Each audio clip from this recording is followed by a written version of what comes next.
to have both Dr. Udvadia and Mr. Justice Rohinton Nariman with us this evening. Som has already provided an excellent introduction to the learned judge, to whom the entire nation listens to in awe and with admiration. May I call upon the judge to address us.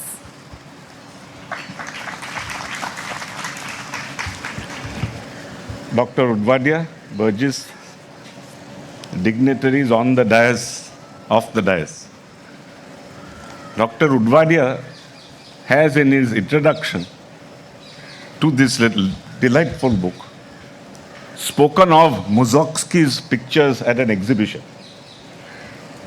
What I am reminded of is a far greater work, Beethoven's Missa Solemnis, which is his great mass and which is the great sister work of his Ninth Symphony.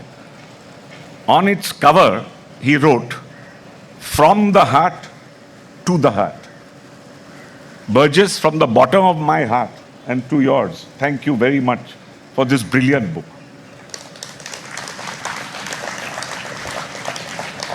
What is nice is that each of these 50 characters in it has almost no fiction.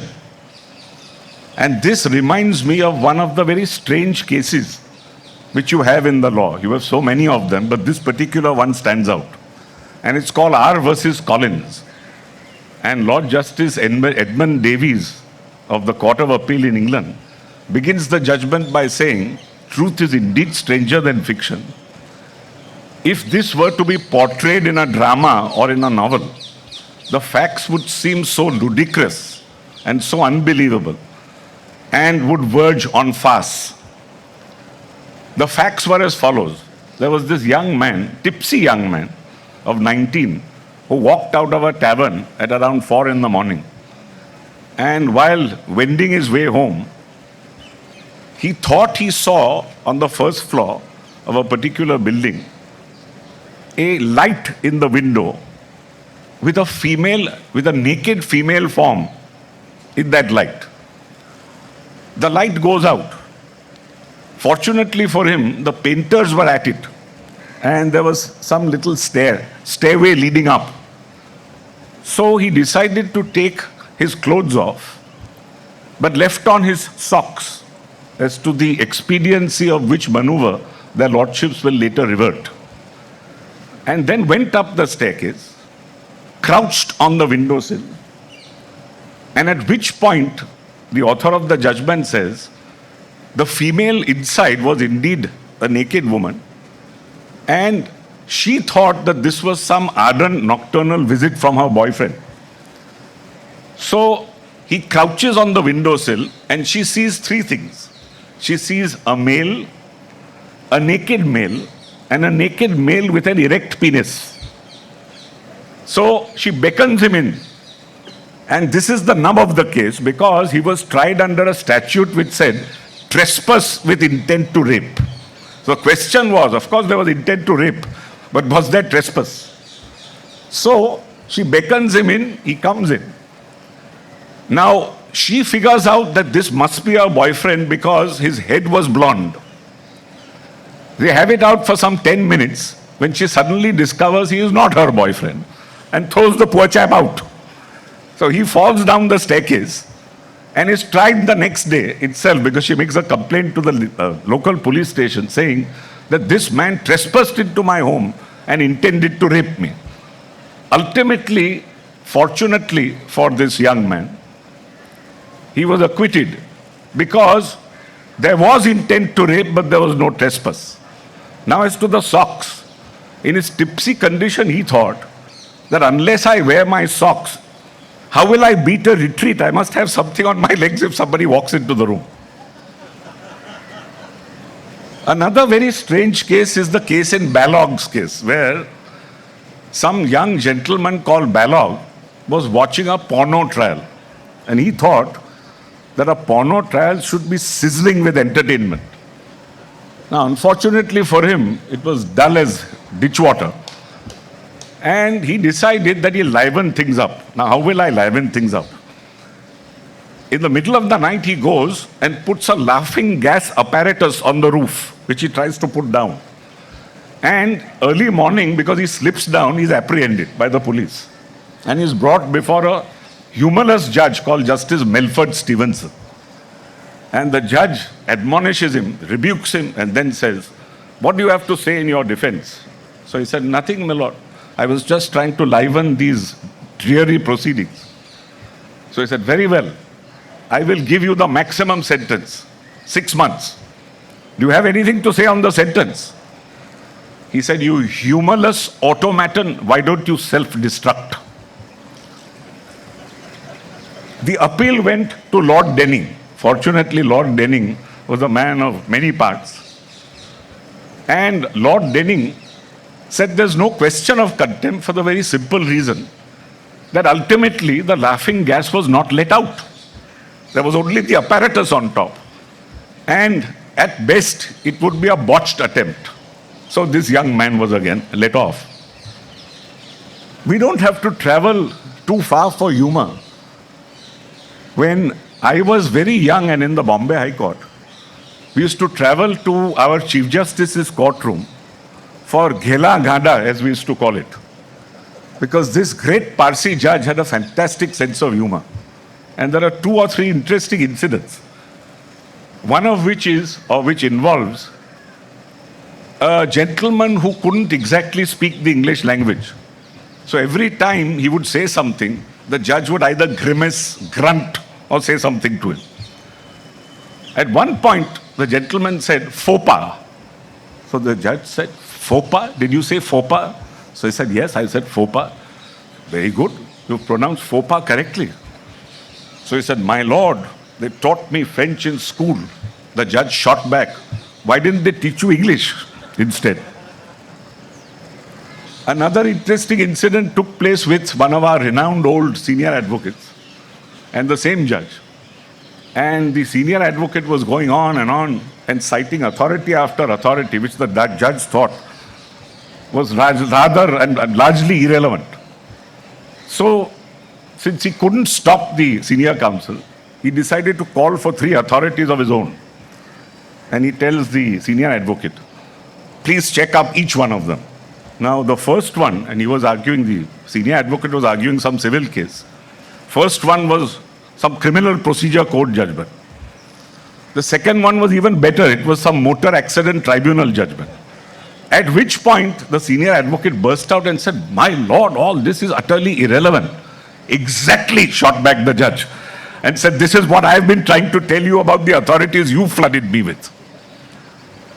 One could go on and on, but Berjis, what I loved about your book was the great characters in it.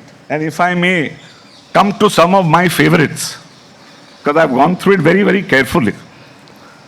And I find that one particular favorite is the fixer, the accountant. Now, what did the accountant do? He burnt a date on a death certificate so that his client would be absolved of payment of capital gains tax. I can give you 2 other real-to-life incidents, both involving Parsis. One was a gentleman called Paul Daku. He was a priest. And he was called Daku because he tapped the Agyari's wires and never paid an electricity bill in his life. He was another great guy because he used to borrow large sums of money on promissory notes. And one day he promised a very irate creditor that I promise you on such and such date at such and such time, come to my residence and I have the money ready. So at that particular point of time, the doorbell rang and the creditor entered. What did he find? He found the gentleman in full Parsi priest regalia, praying loudly before a fire. So he motions the gentleman in. That chap sits down, says, "Where's the money?" So then he tells him, "Where's the promissory note?" So the promissory note, unfortunately, was handed over by that gentleman, which went straight into the fire with Loban on top.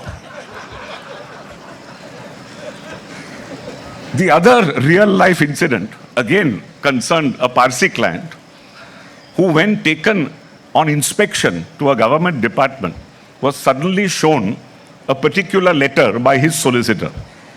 He looked at the letter and the solicitor said, now what do we have left in our case? You've admitted everything. So he said, let's go to the end of the room. So they went with the letter to the end of the room. When he was sure nobody else was looking, he quickly gobbled up the letter. So methods of destruction of evidence are unique and become even more unique with the members of our community. Another great favorite is the gambler heading and the head priest. Now, interestingly, Mr. Ratan Khatri, who is the Matka king of Bombay, weaves in and out of your stories. And I have seen that he's appeared 3 times. This is something like a singer who weaves in and out of the Contract Act and appears again 3 times. Once in section 39, once in section 65, and once in section 75 as an illustration to the section.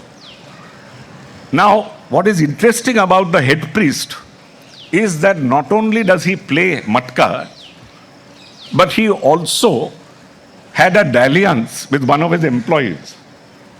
And when the wife actually caught him at it in flagrant delicto, so to speak, Noah Webster is quoted by Berjis as saying, it is we who are surprised. It is you who are astonished. I love that line. Another beauty is Karma, the loner, which contains Kasko the parrot, who utters swear words when least expected, because he's been trained to utter swear words when least expected. The other is the delightful one about the litigants, the brothers, the 4 Iranis. The first is called Dujto, because he would dujo and bring unwanted cakes to Berjis instead of fees. The second was called Taras Bulba.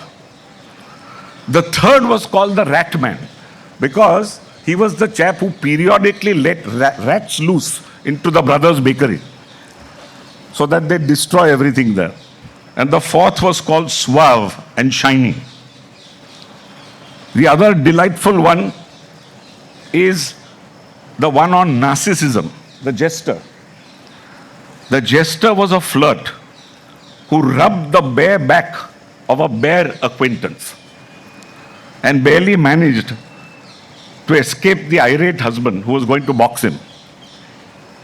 Then comes the other delightful story of the stud, who has already been adverted to, whose libido crossed the age of 70 only because he swallowed a live queen ant by breaking her nest. It was the bravery, incidentally, that correlated with the libido and not the swallowing of the ant. Then we come to the delightful one on the showman, which is a spoof on Parsi crematoria. Raja Harishchandra's funeral pyre was made into a barbecue, which was examined to see if the Raja was well done. Then comes the magician, who said, Sin, Sababi, Fo Fo, so that the pigeons would either appear or disappear. When he said this to his problems equally disappear. And then we come, of course, to the non-conformist. Now, the non-conformists were apparently cousins. One cousin called the other Clark Gable, and the other called the female cousin Anarkali. So Gable and Anarkali grew up together, couldn't get married, and ultimately, though belonging to the same community, to spite everybody, got married under the Special Marriage Act. Then comes the couple under the adage vintage. And Berjis says if the couple were horses, their pedigree would have been classified as exquisite. I love that phrase as well. And finally, it ends with the saint, which is Jamshed Kukadaru. And indeed, Jamshed Kukadaru was a very great man. But Berjis narrates the story of how the brick, which was an ordinary brick, turns into a brick of gold the next day, which then pays for the completion of the Anjuman Atash Behram. The sum of 8,600 was apparently got from that gold brick. And that now brings me, Berjis, to what could possibly be your third book and the fodder that I give you for your third book. There are many interesting incidents concerning Parsis and the things that they have made. For example, the great Wadia shipbuilders built two men of war. One was called the HMS Minden and one the HMS Cornwallis. The HMS Minden was a vessel which was docked in Chesapeake Bay in 1812 during the Anglo-American War. And Francis Scott Keyes came onto the deck in order to negotiate a surrender. Instead of negotiating a surrender, he went back next morning with Star Spangled Banner, which he composed on board the Parsi vessel. The other great story is of the HMS Cornwallis, which was docked in Nanking Harbour in 1842. And the famous Treaty of Nanking took place on board that Parsi vessel, where Hong Kong was ceded to the British Crown. Another very interesting incident took place at St. Helena. And here we come to Dr. Udvadia's great hero, Napoleon. Incidentally, there's a very beautiful book that I just read on Napoleon's last days at St. Helena, how he was tormented, how he died, how the author didn't believe that he died of arsenic, etc., which I will pass on to you. But what is interesting is, in Vincent Cronin's biography of Napoleon, you have a paragraph which is very enigmatic. And it says, a Parsi. We don't know who this Parsi was, but Cronin knew who Parsis were. Suddenly jumped ship at St. Helena, which is some island in the middle of the Pacific Ocean, miles and miles away from anything else. He jumped ship in order to see the emperor and to request the emperor to take him as a manservant. So he had first to dodge the governor, the British governor, Hudson Lowe, which he did successfully. And he entered Longwood, which is the house which you still see there, which is now used as a stable, and walked straight into Napoleon's bedroom and asked the emperor whether he needed a manservant. The emperor looked at him quizzically and said, "No, I don't. Buzz off." So apparently the Parsi buzzed off, and that's the last we hear of the Parsi. Now, who this gentleman was, how he came, etc., may be worth your while, Berjis, in your next book. Two other very interesting incidents have taken place. One concerned the case, the curious case of George Adelgie. Now, George Adelgie was the son of Shapurji Adelgie, who went to England, married an English lady and produced George, and became an Anglican preacher. He gave up our religion. And George, because of racism at that point of time, was wrongly nabbed as an animal maimer. Poor chap was sentenced to 7 years, and after 3 years let out on parole. He kept proclaiming his innocence. He was a practicing solicitor. And Conan Doyle, who was the author of Sherlock Holmes, suddenly decided to meet this gentleman. The first thing Conan Doyle noticed was that he was night blind and he couldn't see in the dark. All these killings had taken place in the middle of the night, on moonless nights in the dark. So Conan Doyle decided that, yes, this man is not lying and I must take up his case. So because he took up his case, finally, a 1907 Criminal Appeal Act was actually passed by Parliament so that this man would ultimately get a reprieve, which he did in appeal, and then continued to practice as a solicitor till his death in 1952. The other strange case, equally strange case, is that of a doctor, Buck Ruxton. I don't know if many of you have heard of him. He was a Parsi called Bakhtiar Rustamji Hakim, who married a lady here, deserted her and went to England and set up practice there. He set up practice at Lancaster, married an English lady, produced 3 children, but was extremely jealous of his wife and thought that she was having an affair. One day from some trip, she comes back with the maid and was about to leave the next morning when they had an altercation, a fight. And then not only did he strike her, he murdered her. And he murdered the maid as well. The next thing that he had to do was to try and get rid of their bodies. So being a skilled surgeon, he cut up their bodies and put them into newspaper wrappings. Now, the newspaper wrappings are a little important. Traveled 100 miles out to Scotland from Lancaster and went and dumped all of them in a small river.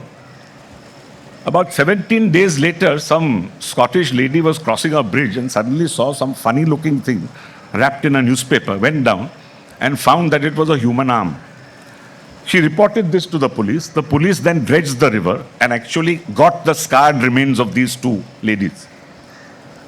What gave Buck Ruxton away was the fact that that newspaper circulated only in Lancaster.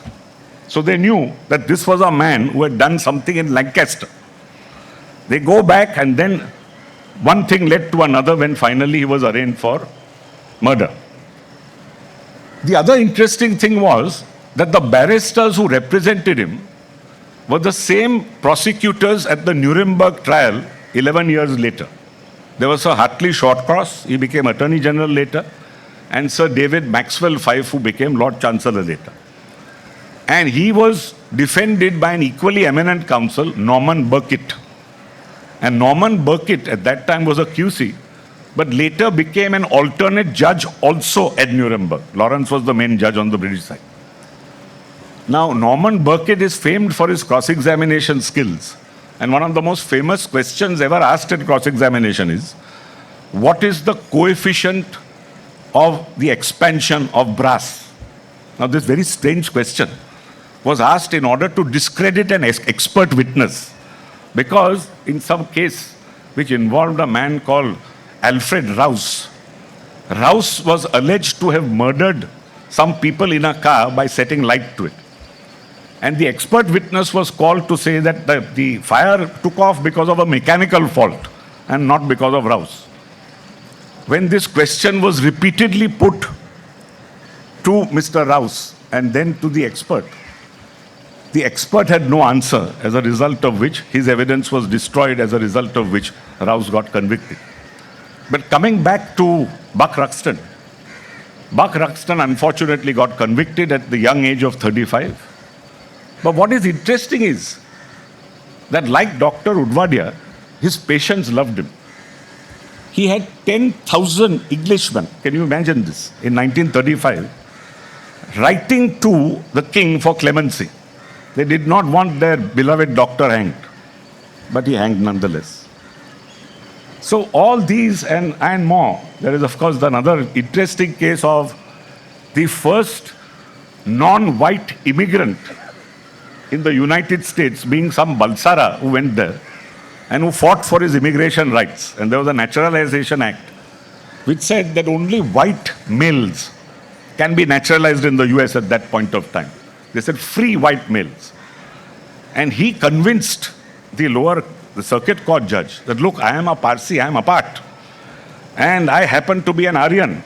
And an Aryan happens to be part of the Caucasian race. And therefore, you must allow me.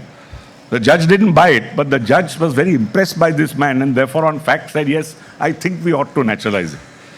The Circuit Court of Appeals also decided in his favor by going into what Parsis were according to them and said, no, they are not like other Indians. Something which would have thrilled the cockles of a Parsi heart in the 1900s.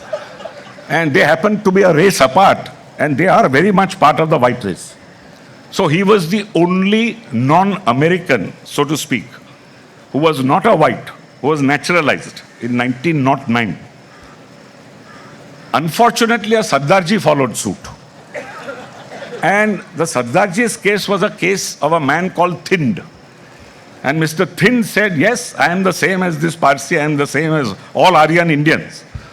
And Justice Sutherland, speaking for the court, said, we'll apply two tests. One, are you Caucasian in the wider sense of the word? You may be, but then it appears that there has been racial dilution in India.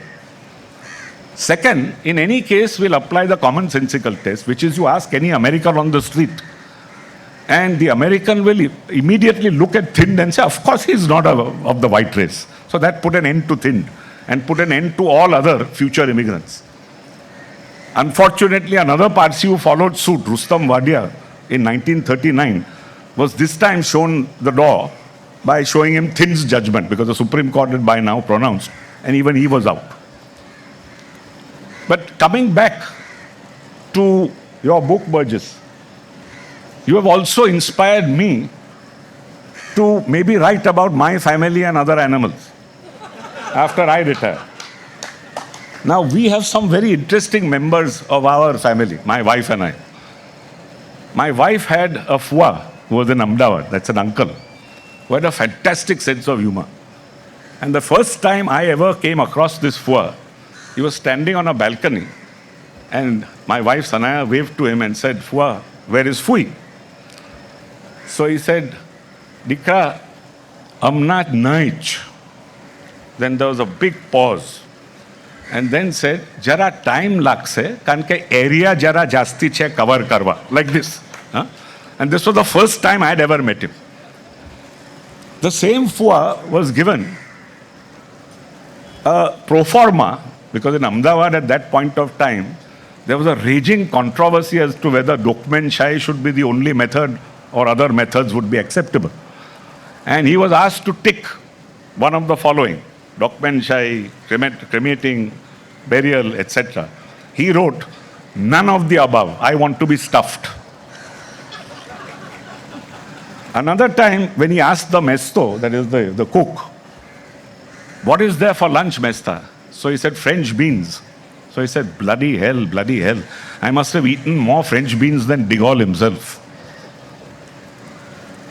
Another interesting thing he would do with the little children would be, he would have a stuffed leopard with big teeth. So he would go, take the children to the leopard, and take out an old toothbrush and brush the leopard's teeth, and tell them that unless you brush his teeth, he won't be able to eat today. Another interesting incident was when somebody said, "You old man, you have been swearing so much, I want to break your teeth." He said, "Go ahead," and put his dentures on the table. Now, there are many incidents like this, all of which I cannot narrate before you, because most of the others are unbelievable. The Fui was another great character. And when she went to England, she went to Madame Tussauds and sat next to a white lady who was a wax statue. She started speaking to the lady. The lady didn't reply. So she turns to the other aunt and said, "Joy, mui, kori chamri che, apune kai kotu nathi apti." So the other Fui said, "What do you mean kotu nathi apti? Shirin, she's a wax statue." He said, "Aankche ka lakota cha." Another great member of that family was a young nephew who got married and didn't want to produce children because he got married to an 18-year-old girl. He was extremely incensed to find his young wife pregnant after 2 months. When he went to the doctor, he said, "What's all this?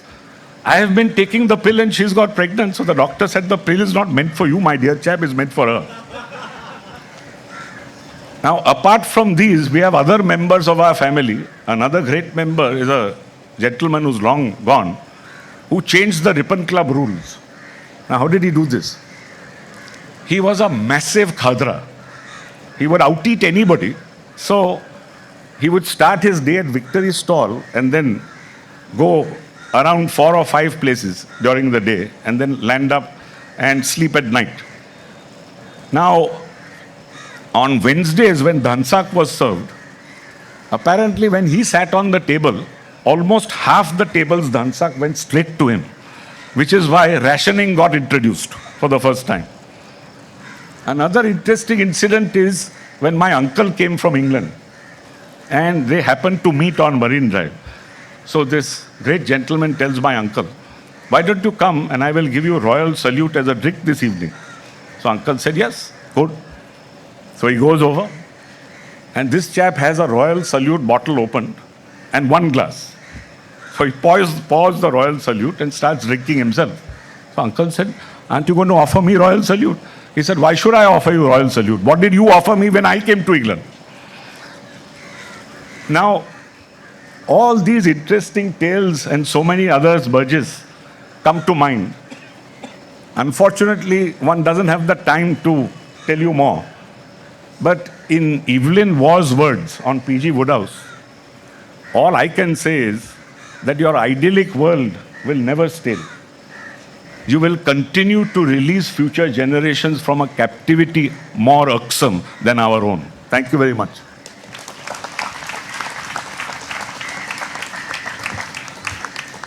Justice Nariman will now launch this much awaited